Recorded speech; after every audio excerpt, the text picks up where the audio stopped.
Love is one of the most captivating emotions we humans can experience. Love also has a way of finding us when we least expect it.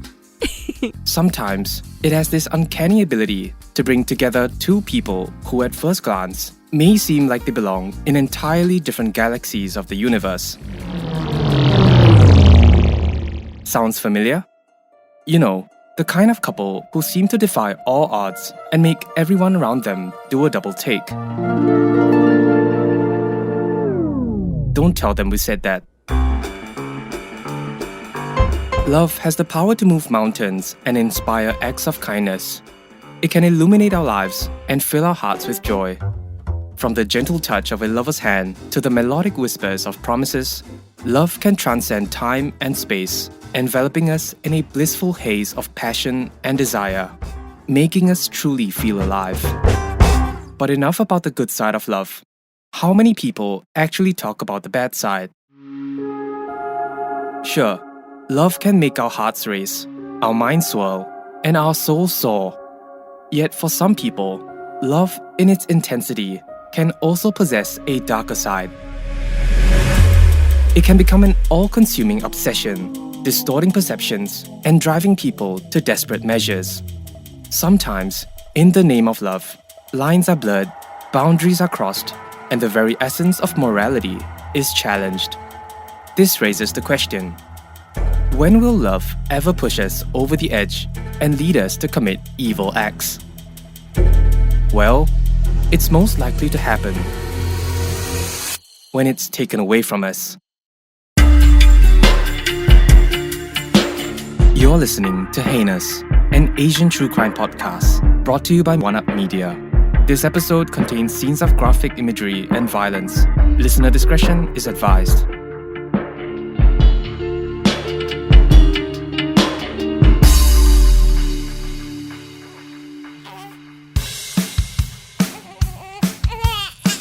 Hayden Tyrone Poulter was born in August 1961. His parents were a British couple who had made the decision to migrate to New Zealand in search of a better life. But despite the excitement of starting a new life in a foreign land, Hayden's early years were marred by a tumultuous relationship with his father. From a young age, Hayden's father, known for his explosive temper and abusive behavior, would frequently erupt into episodes of violence. This created a strained and challenging dynamic between the father and son that persisted over time. The hostile environment at home was palpable, with the constant fear of his father's outbursts casting a dark cloud over Hayden's childhood. The unpredictable and volatile nature of his father's behavior left Hayden feeling constantly on edge, anxious, and vulnerable. It's no surprise that as a young boy, Hayden struggled to understand why his father treated him with such cruelty, an experience that likely had a profound impact on his sense of self-worth and confidence. Eventually, his father left New Zealand and returned to Britain, leaving Hayden to be raised by his mother. In his teenage years, Hayden would often find himself in foster care and government care facilities known as boys' homes. Unfortunately, it was during this period that he claimed to have experienced physical and sexual abuse. In 1978, at the age of 17, Hayden made the decision to join the Navy, perhaps prompted by a sense of enlightenment or a desire for a fresh start. However, his stint in uniform didn't go so well, and he was eventually discharged from the Navy. Following this, Hayden went on to try his hand at various jobs, such as shearing, fishing, farming, advertising, and even demolition work. This period of job exploration may have been driven by his search for a suitable career path, or it could have been a time where he was still figuring out his passions and struggling to find his calling in life. Nevertheless, 17-year-old Hayden was constantly changing jobs with remarkable frequency. It could also be due to his frequent run-ins with the law. You see, Hayden had a history of multiple misdemeanor charges dating back to his teenage years. When we looked at the records, it was revealed that he had accumulated a staggering 67 criminal convictions by the age of 35, all of which were non-violent in nature. Hayden's life was also marked by significant challenges, including his struggles with epilepsy and depression. which were further intensified by his excessive use of alcohol and drugs. This destructive cycle of substance abuse and mental health issues eventually reached a critical point, resulting in 3 distinct instances where Hayden attempted to take his own life. He had also briefly entered a romantic relationship with a woman and became a father to a son. However, by the early 90s, both his partner and son had left him, leaving him feeling abandoned and alone. The extent of the physical and mental anguish he endured is difficult to imagine, and yet his despondency persisted relentlessly, casting a long shadow over his entire life. However, one day in 1990, Hayden reached a breaking point and made a decision to seek help. It's 1990 in Auckland, New Zealand. The air was crisp and cool, with a gentle breeze carrying the scent of fresh flowers blooming in the nearby gardens. With a mixture of trepidation and determination, Hayden made his way to the Odyssey House, a facility for individuals with drug and alcohol addiction. Each step he took towards the entrance was cautious yet resolute. I can do this. Just a few more steps. Just a few more steps and everything will be fine. I can do this, he muttered under his breath as he approached the house. Hayden drew in a deep breath, and with a determined heart, he opened the doors into the facility. The atmosphere of the Odyssey House was calm and inviting, perhaps even offering a sense of refuge. Hayden sat quietly and listened intently as one speaker after another shared their stories of battling substance abuse and their life struggles. However, his attention was captivated by one particular member, a woman named Trudy Spires.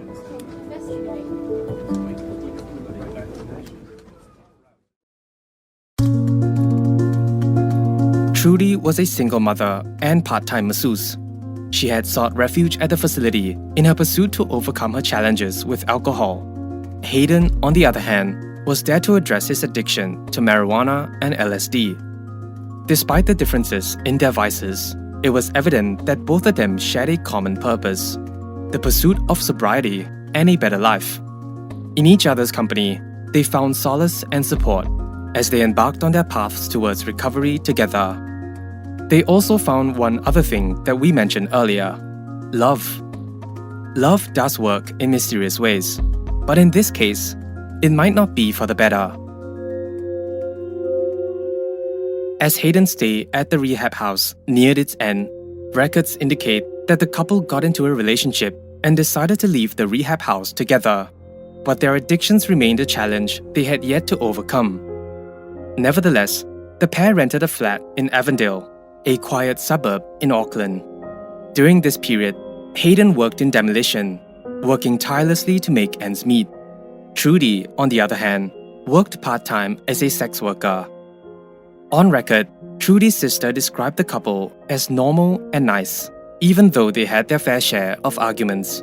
Her sister also shared her positive experiences with Hayden, saying, "Hayden was very polite. He was a nice, everyday man. You couldn't say anything bad about him. He was very polite, very nice. The kids all liked him.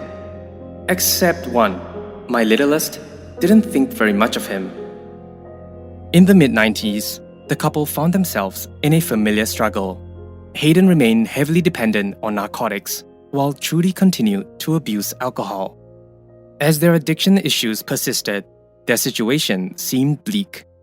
But everything was about to take a turn for the worst.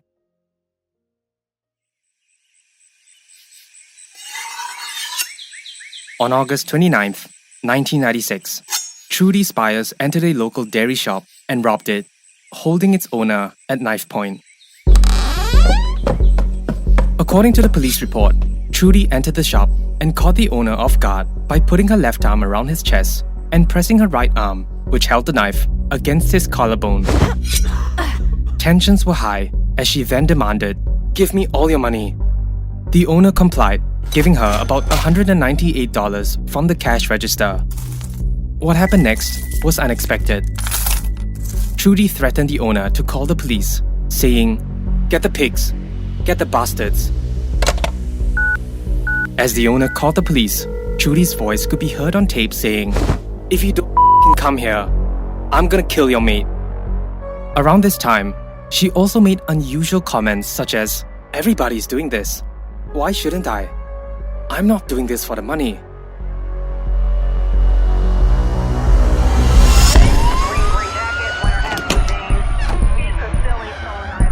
When the police arrived at the dairy and entered, Trudy adamantly refused to comply with their commands to put down the knife. Her tone grew aggressive as she issued a threat. "You better not have a gun on you, or I'll kill this guy. You better not have a gun on you, or I'll kill this guy." He's concealing stolen items on his person.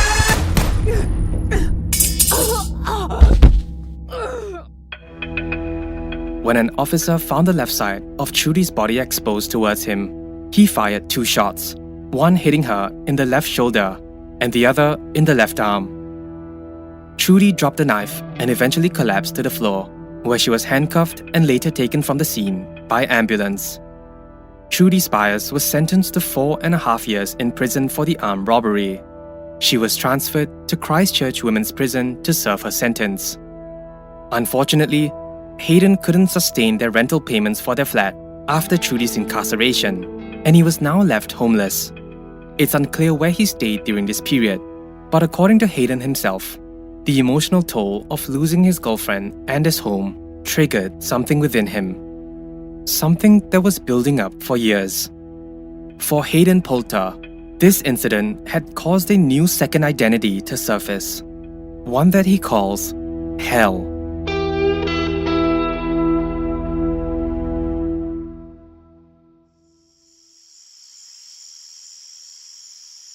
It was October 19th, 1996, 2 months after Trudy, his beloved girlfriend, had committed the robbery.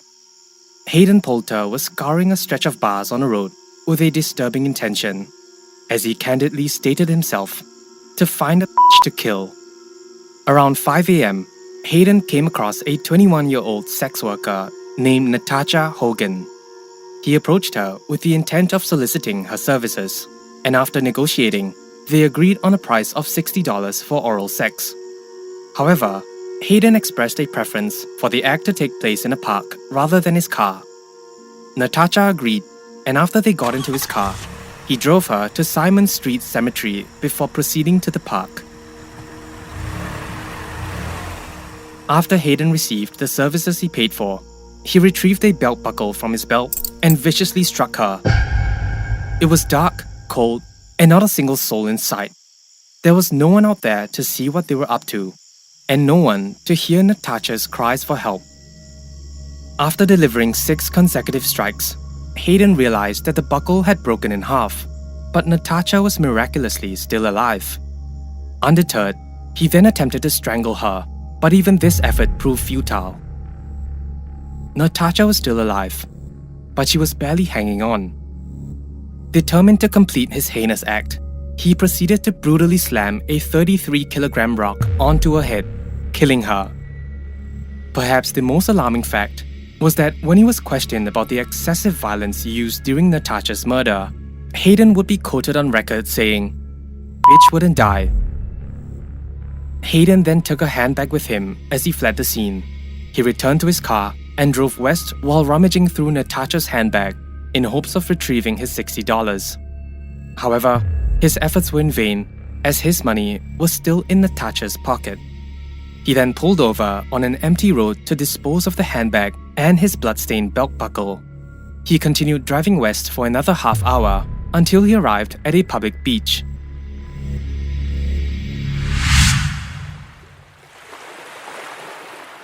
Once there, he entered a public toilet to clean himself up. Sources state that after cleaning the evidence on himself, Hayden Poulter sat along the shoreline, observing the sunrise on the early spring morning, while contemplating the gravity of what he had done. At approximately 9:55 a.m. on the same day, the police were alerted and arrived at the park. It remains unclear who notified them, but according to some sources, a local nun who was walking her dog in the park stumbled upon the horrific scene. The following details will be graphic. When the police found the lifeless body of 21-year-old Natacha Hogan, they discovered that she had been brutally battered and pinned under the massive 33-kilogram rock. Her corpse was found face down, with her dress pulled up to her chest and her underwear pulled down to her knees. Her body was covered in blood and semen was present. The large rock had caved her head inwards, and a condom was found stuffed in her mouth. Upon launching the investigation into Natacha Hogan's murder, the police quickly realized that the list of potential suspects was extensive. Due to the nature of her occupation, there were numerous individuals who could have been involved in her death. They then made a public appeal, urging anyone who had seen Natacha on the night of her murder or witnessed anything suspicious to come forward and contact them. 6 days later, on the morning of the 25th of October 1996, an anonymous letter arrived at the bustling newsroom of the New Zealand Herald. Upon opening the envelope, employees found a lengthy letter inside. The letter was characterized by messy handwriting, excessive vulgar language, and frequent misspellings. Due to the inappropriate language used in the letter, we won't be reciting its contents. However, we will provide a summary. The letter was a crude confession to Natacha's murder, filled with vulgar references against women. The sender claimed that Natacha was the fourth of his murder victims, and he claimed to have been instructed by Satan to commit the crime. The letter concluded by describing the murder, stating, "I was covered in blood. It was intense. The person I killed was the most satisfying. I prefer them young. I believe Satan urges me to complete my actions, so if law enforcement doesn't intervene, there will be more victims. I might target a law enforcement officer next." Signed, NBK. In no time at all, this information was sent to the police, and the hunt was on for this person named NBK.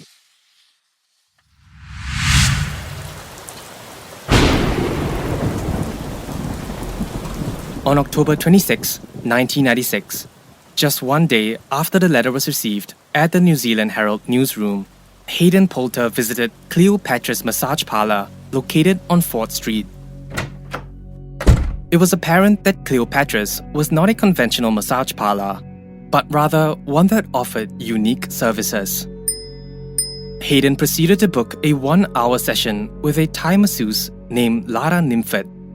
As the first hour drew to a close, Hayden requested additional time with Lara and booked another hour.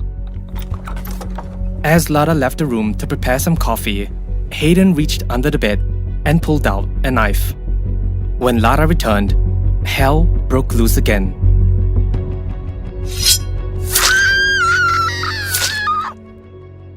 If you recall from the previous episode, Hayden had a girlfriend named Trudy Spires, whom he met while in rehab. The two of them had left rehab before completing their treatment and had been living together ever since. Side note, rehab didn't work. They continued to abuse drugs and alcohol, which made it extremely difficult for them to stay sober. 2 months ago, Trudy was sent to prison for an armed robbery she had committed. This broke Hayden's heart. Their love for each other may not have been like fairy tales, but it was genuine. Losing his girlfriend, followed by his home, left Hayden feeling devastated and fueled his desire for revenge.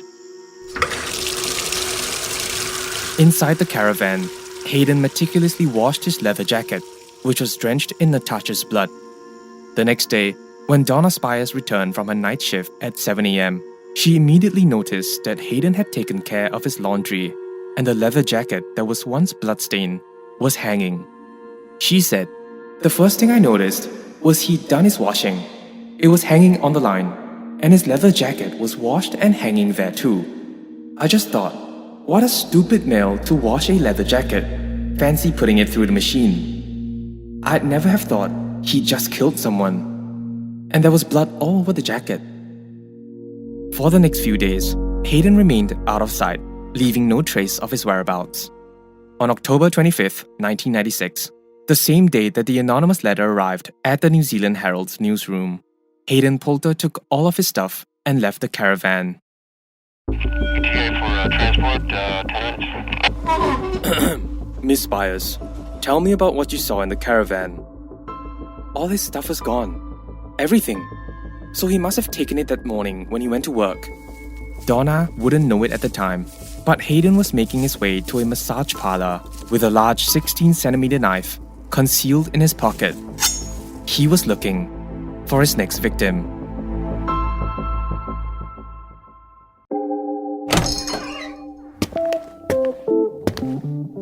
On Saturday, the 26th of October, 1996, Hayden Poulter entered Cleopatra's massage parlor. Hello, sir. How can I help you? Do you have an appointment? Herbert Norris, the manager, asked Hayden. After some small talk, Norris then presented Hayden with a choice between two Thai masseuses, one of whom was a woman named Lara Nimford. After considering his options, Hayden seemed to show interest in Lara and paid $50 for an hour-long session. The two of them then left for a spa room located nearby. At the end of the hour, Hayden asked for additional time and booked another hour. Upon hearing this, Lara exited the room to confirm the extension with the manager before proceeding to prepare some coffee. While doing so, she commented to her colleagues about the additional hour, expressing her sympathy for Hayden by saying, "It's no problem. I feel sorry for him."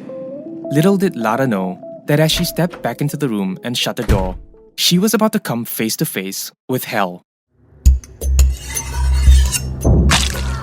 Moments later, loud banging sounds echoed from within the walls of the spa room.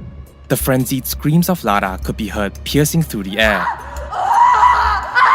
The other Thai masseuse and Herbert Norris were alerted by the commotion and immediately rushed towards the door, their hearts pounding with fear and dread.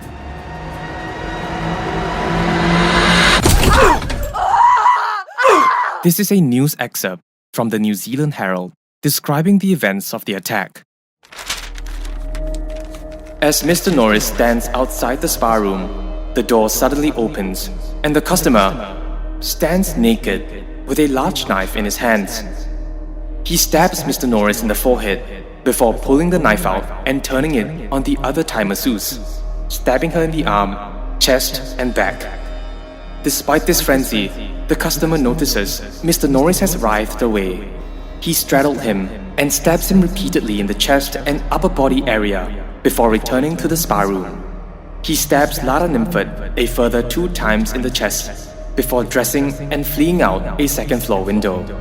An eyewitness later tells police that when Hayden walked across the car park, he walked with purpose and was determined, but did not seem nervous. On that day, all 3 victims suffered from multiple stab wounds. Unfortunately, Herbert Norris and Lara Nimford did not survive their injuries. However, Angkana Chaisamret, the other masseuse present at the scene, survived the attack.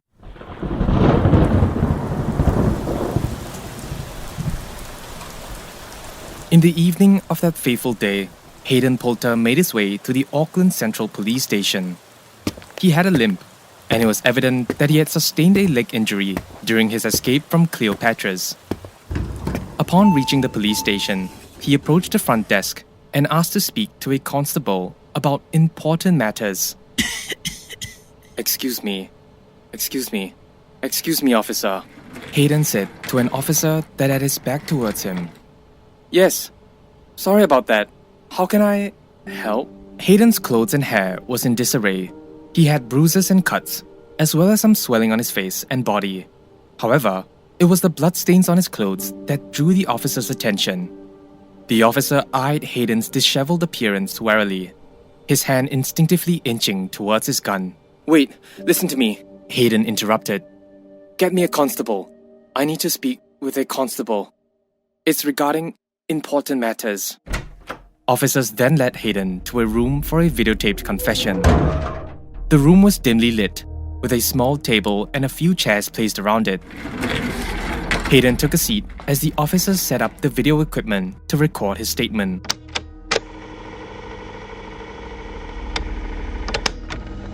He appeared to be visibly distressed and agitated, with his clothes stained with blood and his face contorted with fear and guilt. The atmosphere was tense, and the officers were on high alert, not knowing what to expect from him. Once the recording had begun, Hayden began to speak, his voice shaky and uneven. Hayden confessed and provided the officers with a detailed account of the day's events, including his confession to killing 21-year-old Natacha Hogan a few days prior. He vividly described the heinous acts he committed and the gruesome details of the stabbings that took place in the massage parlor. Hayden said that the employees at the massage parlor were part of a gang that was plotting against him. Perceiving the imminent danger, he made the decision to take their lives. As the officers listened to the details of the crime, they were filled with an overwhelming sense of shock and horror. Hayden also stated that he had no memory of the week that elapsed between Natacha Hogan's murder and the attack at the massage parlor. According to him, his alter ego, referred to as Hell, was responsible for driving him to commit the heinous crimes. This is what he said on record. I don't want to keep doing it. I keep on doing it. It's not good. I know it's not good. I know I need help in some sort of way or another. I done wrong. I suppose it is irrelevant. People don't really care. Moreover, he also confessed that after killing Natacha, his personality, named Hell, became even more savage and bloodthirsty. Do it again, he kept saying. You've already done it. You've been blooded. It's easy now.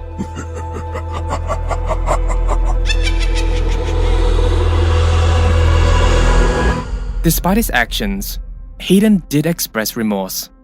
He understood that his actions had caused irreparable harm to the families and loved ones of those he had murdered, and that nothing he could do would change what had happened.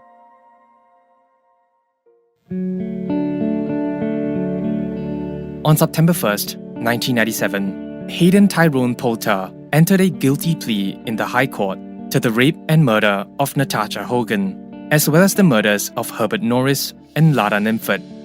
3 days later, on the 4th of September 1997, Hayden returned to the High Court for sentencing. This is a statement he prepared, read aloud by his lawyer to the court. It's been almost a year, and I'm still struggling to come to terms with it all. I am constantly plagued and tormented with bad dreams. For me, it is a punishment on its own, and something I have to live with for the rest of my life. The remorse I have within me is genuine and deep, especially for Natacha, as her life was a lot like mine, filled with abuse and violence. I do not care if no one believes what I'm saying, but I need to say how sorry I am. I am sorry, Natacha. I am sorry, Lada. I am sorry, Herbert. I am so very sorry. At the end of the hearing, Hayden Poulter was sentenced to life imprisonment with a non-parole period of 15 years.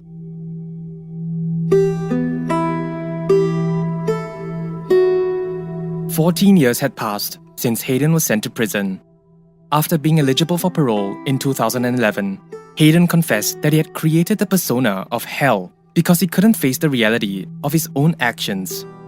He later acknowledged that his drug addiction was the main cause of his crimes. In 2014, the Parole Board noted some progress, but still felt that Hayden had a long way to go before his release. However, after participating in several controlled releases and receiving positive feedback, the board proposed his release in June 2018 to a rural address with family members and work provided.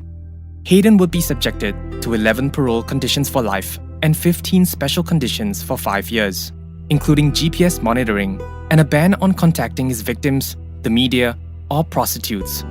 A violation of any of these conditions would result in a breach of parole, carrying a maximum penalty of a year's imprisonment. Hayden Poulter was eventually released from prison in June 2018, 22 years after becoming New Zealand's first serial killer. Records state that he changed his name to John Leon Lorenzo and moved in with his sister, where he started a landscaping business. Throughout his release, there were no major issues that were reported, but towards the end of August 2018, there were reports that he had resumed taking drugs and was allegedly considering staging his own death to evade his parole conditions. After only 2 months of being released, Hayden Poulter was recalled to prison. The exact reason for his recall has not been disclosed publicly, but many suspect that it was a breach in his parole, possibly a drug relapse or an attempt to solicit a prostitute. Less than a month later, on the 24th of September 2018, an article was published by the New Zealand Herald. Hayden Poulter, 56, was found dead in his cell. The prison director could not confirm specifics about the dead inmate. He was found by staff at Unlock on Saturday morning. Staff provided immediate assistance, but the prisoner was unable to be revived. In 2003, the New Zealand government passed the Prostitution Reform Act, which entirely decriminalised prostitution in the country. This decision was met with significant debate and controversy. Some critics argued that the change would mean a massive wave of prostitutes roaming around the streets, with some even saying, "The community has had enough. It's not fun to come out in the morning and have to clean up condoms lying in your garden and on the fence." Despite these criticisms, the government emphasized that the Act's main goal is to protect the human rights of sex workers and prevent their exploitation. There was never any intention to promote or condone prostitution, but rather to establish a system that safeguards the well-being of sex workers.